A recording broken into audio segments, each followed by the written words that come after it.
Ladies and gentlemen, welcome back. I'm JC with the Aloha Press. This is the Monday show where we overreact to all things golf and all things news. Now, keep in mind, this week has been absolutely special in so many different ways. I mean, you've got the Arnold Palmer Invitational at Bay Hill in Orlando, Florida, and you're just preparing for that Florida swing to end.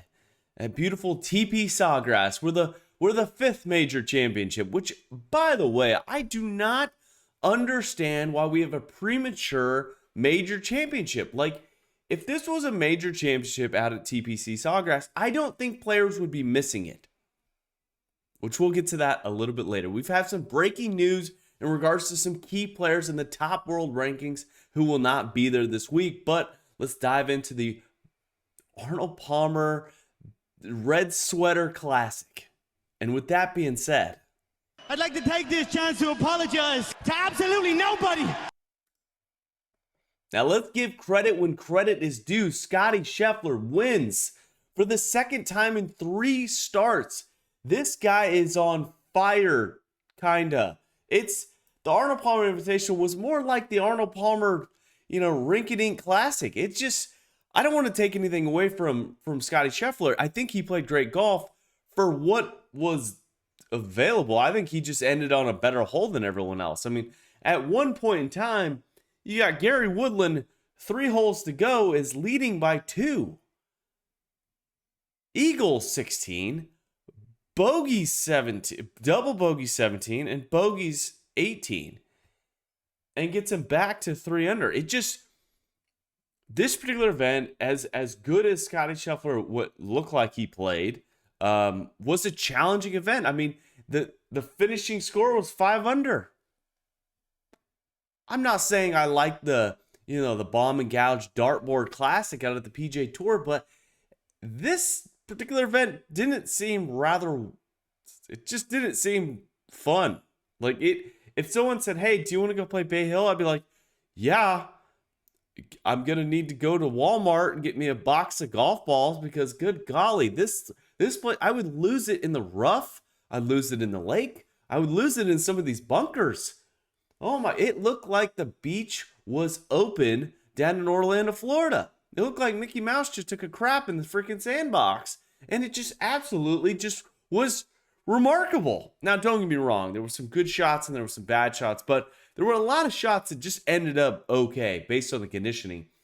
Now, Scottie Scheffler, does he deserve the victory? Absolutely. I mean, at the end of the day, he bit off more than, he bit off more than everyone else that could chew.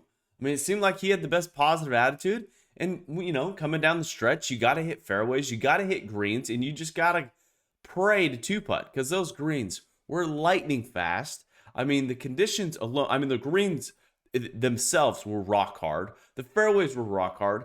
And the juicy, juicy rough. I mean, who wouldn't want to play in 4 inches of that juicy, spongy like rough that just gobbles up golf balls? It looked horrible. It looked absolutely challenging. And the excitement level, it wasn't necessarily excitement. It was more of like watching I don't want to say car accident, but it's like driving by a car accident. It's already happened. And there's just chaos. I mean, there's 20 guys in the field. I mean, Turl Hatton, which, by the way, I picked to win this week, he finished an hour before everyone else. I never even saw one of his golf shots. T2. That's how rough it was out there. You never knew when that bogey was going to come, that double bogey, triple bogey, as we saw coming down the stretch. I mean, a guy who gave it a good whack, Victor Hovland, just could not get up and down out of bunkers. And the bunkers were, again, there was so much sand. It seemed like every single lie was a fried egg lie. And I get these guys are professionals and they're going to get beat up every once in a while. But for the PGA Tour to allow this is just comical. I mean, the week before their big event, the Players Championship, you're just beating guys up. You're just actually punching them in the face and exhausting them to a point where they're just not rewarded for good shots. I mean, Gary Woodland hits a drive on 18 to essentially try and tie, and he hits a little left rough, and he's got 145 yards out, and he can't get it there. One, because the greens are so hard. Two, the greens are so fast, but also because the rough is just so thick. And with tight fairways and lots of rough, it just isn't entertaining. Like, I would rather have a no rough, lightning fast conditions where it just, you have to be a little bit more strategic instead of just hit it really far and pray that you're in the fairway, because that's the only way that you're going to be able to make a par. I feel like I'm not the only one that shared this frustration. You got Roy McIlroy, who was essentially the event leader come Thursday at the conclusion of the day, and then it got kind of funny. It just got kind of weird. And before we get to Roy McIlroy's comments, I got to give Scottie Scheffler some credit. This guy, I mean, has the floodgates opened. And as the telecast talked about it, it seems like, the experience from the Ryder Cup, which I don't think has anything to do with it. I think he's just turning T2s to just closing out, just not making those mistakes at the end of the round where it's going to cost him one or two shots. Scottie Scheffler, I mean, a guy who we knew he was going to do the things that he was going to do. I think we said it a couple weeks ago when he won out in Scottsdale. He's a guy who's going to continue to win. I mean, he hits the ball really far. His iron play is pretty incredible, and he can just get up and down from anywhere. And when you have that going for you, you're going to win on the PGA Tour. And the only frustrating thing I thought about Scottie Scheffler was the telecast was not a fan of his. He's on 16. I mean, he hit it to the right rough, had to chunk one out, had to lay up again. It's a par 5. He lays up to about, 4 or 5 feet on the green, and he's got to make it for par. But most of the shots weren't even on the telecast. I mean, the guy is 3 holes away from getting a victory, and we're not even seeing all of the coverage. We got to watch it in the playing through window that literally explains nothing, talks about nothing, and just shows you a giant ad about 2/3 of the screen. And I got to think, this is an invitational. This is supposed to be a high dollar, high big event. A lot of motion, a lot of capabilities. They really want to win that red sweater for Arnie, and I get all that. But to just not show shots is crazy. I mean, the guy freaking won.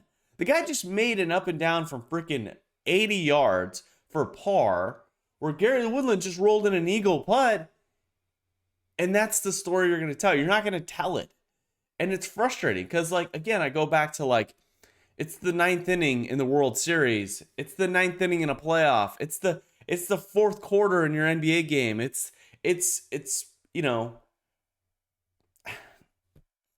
16 at the Masters.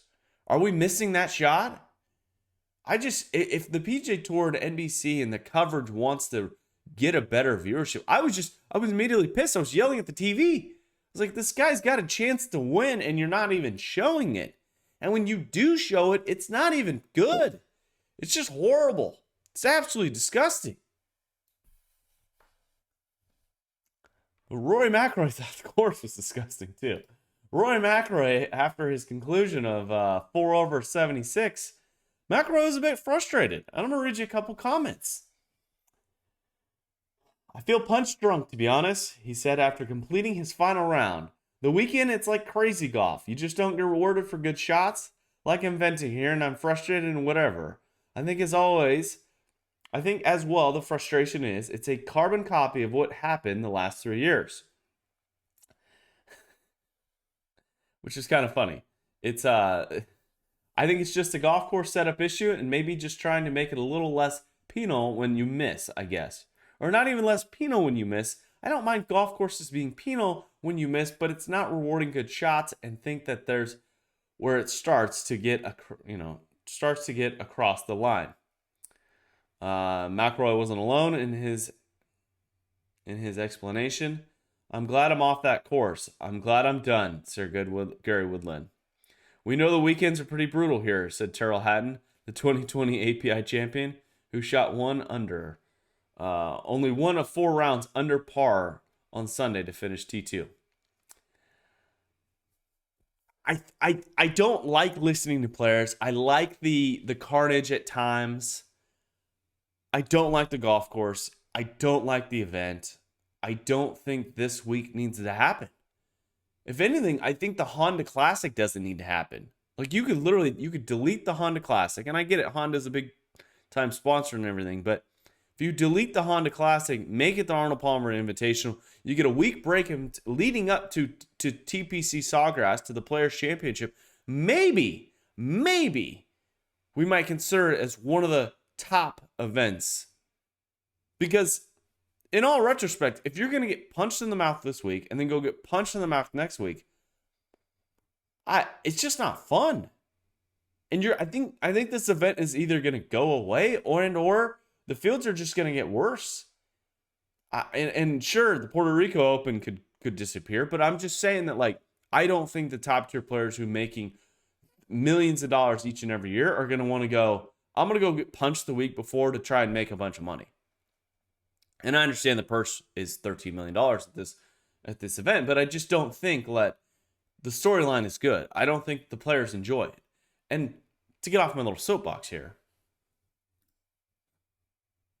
it's the Arnold Palmer Invitational. And you got to think, would Rory McIlroy, Gary Woodland, Tyrrell Hatton be saying the same things if Arnold Palmer was still handing in that trophy? And part of me says absolutely not. These guys would just shut their mouth and just keep quiet, and it would be all kosher. But at the same time, I call bullshit. I call absolute bullshit. If you don't like something, tell people about it. I appreciate Rory McIlroy having some transparency. I appreciate Scottie Scheffler going out there and just being the last man standing. I appreciate Billy Horschel just absolutely getting annihilated, coming down the stretch. But I want them to be honest about it. And I don't want comments like this. I would love comments like this every week. This would be amazing. Here to actually inside of what these guys think. Is that what we want? As fans, as fans of the game, fans of the tour, we want some transparency. We want Gary Woodland pissed. Because I was pissed. Gary Woodland, I thought was going to get the victory. Eagles fist bumping. Just pumps it into a fried egg lie and then just chunks it in the bunker and then chunks it out. It just, not a good look. Did I enjoy this week? Absolutely not. Did I enjoy the coverage of this week? Not really. Paul Azinger is just getting horrible. And Dan Hicks, is taking on the pressure cooker. These guys, there's so much pressure out there. The sleepy nights, as Paul Azinger kept hitting on. These guys are going to just be replaying this event over and over and over when their head lays down on the pillow. Like, Paul Azinger and these guys make millions and millions of dollars. They're here at an Invitational. I think they're going to want to delete this tournament. They're going to want to remove it. And can we get some better excitement? I don't know. I'm just frustrated. I am excited to see Scottie Scheffler win again. I was disappointed Tyrrell Hatton didn't win. I enjoy his anger bangs. But at the same time, let's get to some other news in the game of golf. As we come over onto the Overreaction Monday, Bryson DeChambeau has come out and said he will not be playing at the Players Championship, but is getting ready for something big. I don't know what this big is because I didn't click on the article. Let's see here.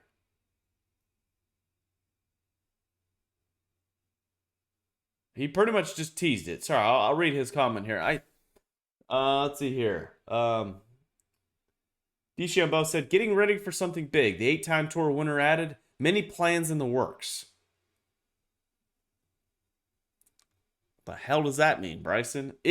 Now, keep in mind, this week, which we're going to be hyper-focused on because the Saudi beheaded, Classic Invitational, league is supposedly coming out with their list of players who are signed up to play in this new league, this competitive league. That's what's going to be breaking. Does this have anything to do with it? Is his injury that which he said, he decided last year this year not to defend the Arnold Palmer Invitational Classic Championship that he won last year. You wonder, is he making a bigger announcement? Is the reason why he's going to miss out on TPC Sawgrass, the tour's premium event? Is it because of the Saudis? We'll have to wait and see. In other golf news,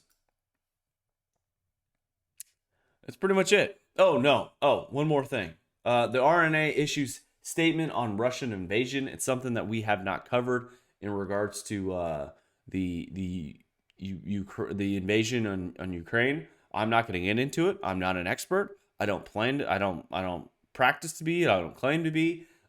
This is a golf podcast. We try and give our overreaction or overtakes on things that we like to talk about. What's going on in the world? I don't have a lot. I don't have any idea in regards to what's true and what's false. I have a hard time believing some of the things that are going on in the media, because it just seems like other things have disappeared that they were talking about, now they're not talking about, and I don't know what direction. And you can take that with a grain of salt. Now, the RNA issued a statement on Russian invasion. Let's see here, but pretty much the highlights of the actual statement.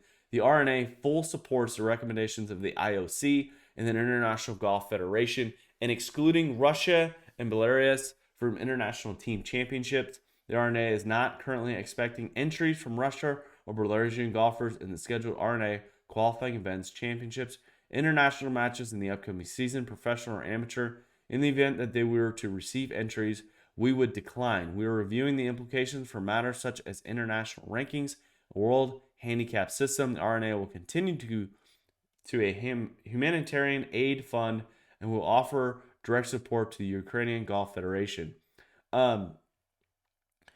Reading those statements and reading kind of what the RNA had to say, kind of call bullshit. This doesn't. I don't understand it. I understand the sanctions and stuff, but when you look at the game of golf, I mean, what I understand if Vladimir Putin is signing up for the Open Championship, you might go, I don't think so. But a guy who's just from Russia and qualifies for this thing, you're not going to let him play. Does he have any direct influence on the decisions made by his government? I don't know. That's like saying, a guy from North Korea couldn't participate in a golf tournament that he qualified for. I just don't understand, because of their nation's decisions and their association with being a citizen in that country. I kind of call it bullshit. I get you want to jump on the bandwagon, and I get why this might look good for the rest of your European nations and countries and states, but I don't know. I just don't kind of understand. Unless I don't know. And again, I'm not experiencing this. I have no business talking about it. It just was weird. It's weird when organizations like this come out and make statements in regards to things that really don't matter. I mean, when everything's said and done, golf does not matter. And there's a world war that's going to go on. I'm assuming golf is going to be put on pause. I would only anticipate that golf is not the most important thing in the world.